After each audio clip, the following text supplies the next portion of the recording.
How to swap on OKX Wallet. I'm going to tell you how to swap tokens using the OKX Wallet.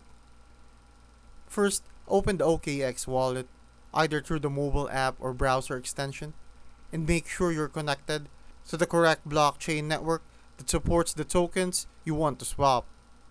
Then go to the swap section, usually found at the bottom menu or under Discover.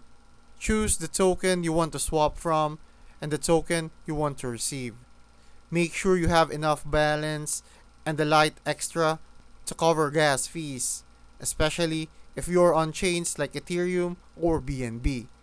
Once you input the amount, OKX will show you the best available rate, possibly pulling liquidity from multiple decentralized exchanges.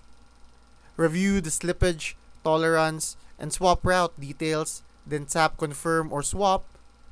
Your wallet will prompt you to approve the transaction. Sign it and wait a few seconds for it to process. The new tokens will show up in your wallet.